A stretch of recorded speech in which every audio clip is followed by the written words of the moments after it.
What's good, everybody out there on YouTube? This is your man Shadicstick dropping some mod Faraga on this mic. Today we're going to be talking about Demon Slayer Hinokami Chronicles. Now, I was looking at this game from the sidelines for a really long time. I was really interested in it, and the thing about it that really caught my eye was just like, it was developed by CC2, and they for a long time have been one of my favorite anime game developers, period. And while I haven't picked up Dragon Ball Z Kakarot, I plan on picking it up. I love Dragon Ball and I love CC2. I've heard some mixed things about the game, some people saying it's amazing, some people hating it, mostly because they don't really like RPGs and they just expect every anime game to come out to be a fighting game, or specifically an arena fighter. But I was gonna pick up the game, just didn't have the money at the time passed, blah blah blah, you know how things happen.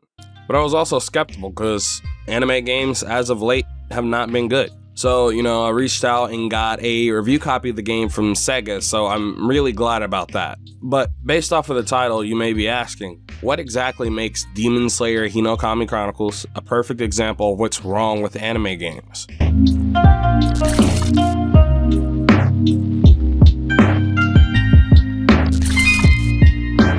So before we, start talking about the issues of the game, what's good about Demon Slayer? Well, the game looks amazing. The graphics, the UI, the menus, everything. One thing that CC2 has always been good at is really just capturing the art style of whatever they're, making a game out of. I don't think there will ever be another developer to really get a Naruto game in their hands and make it look as close to the anime as CC2 has done in 3D. On top of that, the UI in the game is just phenomenal. It's another thing that they do really well. The menus even look amazing. Everything just really captures the essence and style of the show, and I love that. Also, I like the combat. It's fast yet simple to jump into. It's the typical 1 or 2 button combat that we've seen in arena fighters for a really long time, but I think it works really well here. Originally, I thought based off of initially playing the game that it was going to be a step backwards, but I think it actually might be a step forwards in some ways. Not every fighting game has to come out and be the most complex thing on the planet,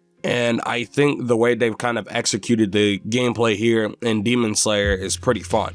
On top of that, the game has an amazing soundtrack, and I think that you should go listen to it after this video is done. And you may be saying, wow, the game sounds amazing based off of what you're saying. So what's the issue? Well, the story mode has probably one of the slowest starts I've seen in any anime game. It just takes too long for it to have any challenge to be any fun or even entertaining. One of the biggest issues in this game are its cutscenes. Despite looking good when effort is put in, many are bad, especially in the beginning of the game. Now, as you get further into the game, they get actually pretty good, but it's very apparent like at least the beginning of this game was extremely rushed. Some of the camera angles look really bad, or just straight up don't make any sense, especially when you have subtitles on. One of the things I look for when a piece of media moves into a different medium is, does this medium do the original any type of justice? And I just feel like the cutscenes here are bad. Not all of them, but just really the ones at the beginning of the game. And because a large portion of the game is really slow and these cutscenes look bad, you just wind up not wanting to play the rest, but I pushed on through and got to the good stuff. But on top of that, while I like them going back to the Storm 1 through 3 style of overworlds versus what they did with Storm 4, these overworlds have so little to do and just feel like filler. It doesn't feel like I'm going on an adventure in the world that, I'm supposed to be exploring. And then fill this with, kind of crappy random encounters that are, just strewn about. And it's just not fun. Most of the combat sequences in the early game are just not fun. They're boring. Most of them you can just sit down and mash through. If you watch me play the first 2 or so chapters on stream, you could see me say and hear me say like I was just bored. I was getting tired of playing the game. I kind of wanted the game just to end the stream because I got that bored from the beginning of the game. It's just, I don't know, the story mode all around feels like an obligation rather than an integral part of the experience. They tacked it on because that's what an anime game needs. It needs a story mode, so we have to put that in here. And this is really shown by how they just drop random cutscenes and events and story information in as collectibles that you need to collect. I get it, you don't need to adapt every part of the story to get the, basic story structure out there. But some of this stuff didn't need to be, collectibles, that it should have just been in the game. Especially considering the fact that most of them are just kind of just screenshots with a VHS or, filter just dropped over it. and instead of being the full animations from the anime, they're like kind of like just screenshots that are being shaped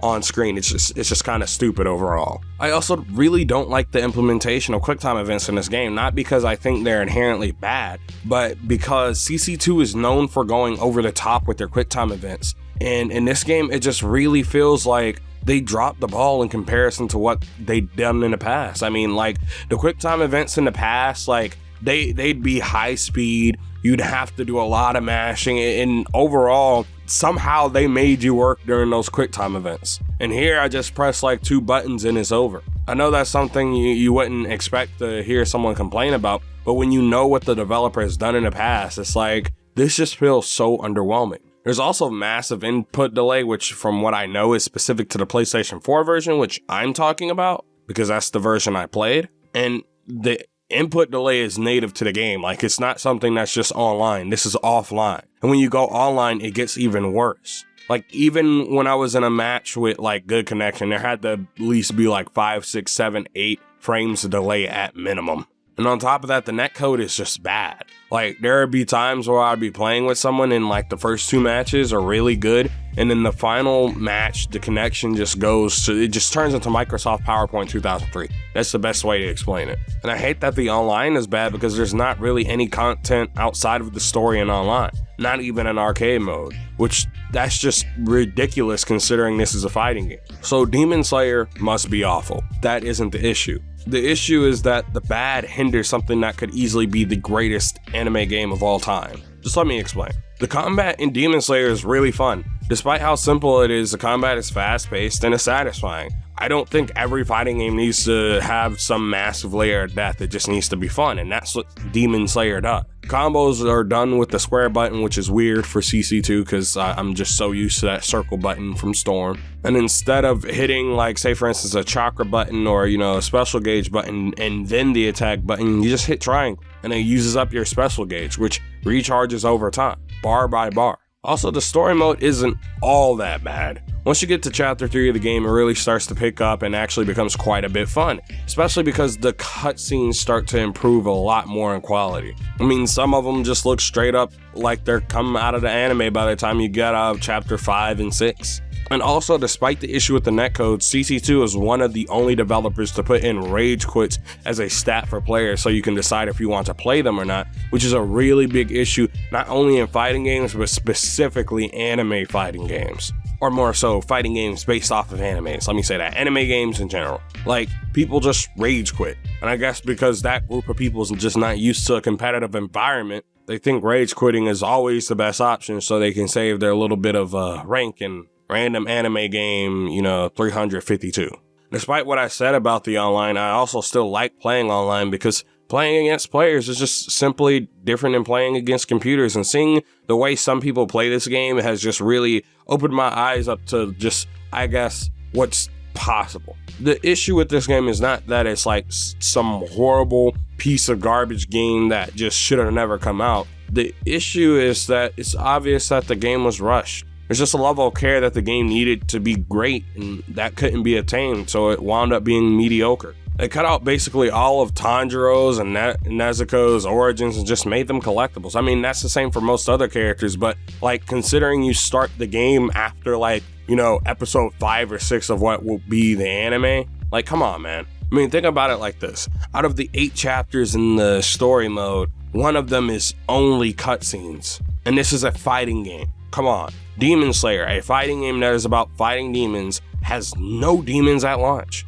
As I upload this video, they've just added 2 demons to the game. Come on. Or as I record this video, you know what I mean. Like, I get it. More demons are coming down the line via content updates and patches and stuff, but it's ridiculous for a $60 to $70 game that we don't have demons in the Demon Slayer game. That's one of the main issues. These games keep getting pushed out at full price, and when we get them in our hands, they're obviously not worth what's on the price tag. So people just get extremely disappointed because they expected this AAA experience when at best we're getting a AA experience, which that's not bad, but considering I'm paying, $20 to $30 more for a game that should really be like $30 to $40 instead of $60 to $70, it's kind of irritating. Like, don't get me wrong. If you love this game, that's fine. I like the game too. I love it too. Because I love Demon Slayer, and I like at least the direction the game was looking for. But it's pretty obvious that this game just isn't worth the asking price. I just kind of feel like it's ridiculous for these publishers to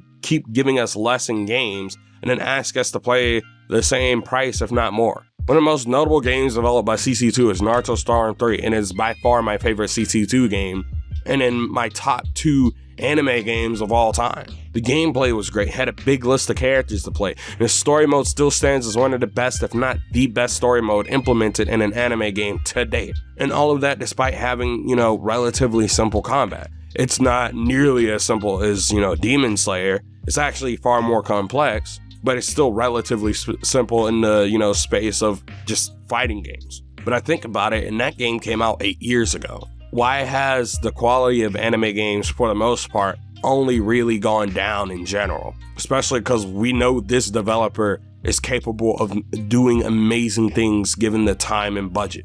At the end of the day, I like Demon Slayer Hinokami Chronicles, but it's not a good game. It's mediocre. And it shows us how rushing to put out the next big anime game as fast as possible is killing anime games. And I'm just scared for the future anime games, because so many of the games have transitioned to being mobile gacha games because the return on investment is so big. You can just create a low budget game, put it on cell phones for free, and people will spend $100 to $200 on those sweet microtransactions to pull their favorite character that'll be useless in a month. And they'll keep doing this every month, if not every year. But this has been your man Shadicstick. Don't forget to comment, like, and subscribe. Remember, Hot Faraga turns to Cold Blue Saga. Make sure you chill out some of my other videos. We're out of here. Peace. Have a good one.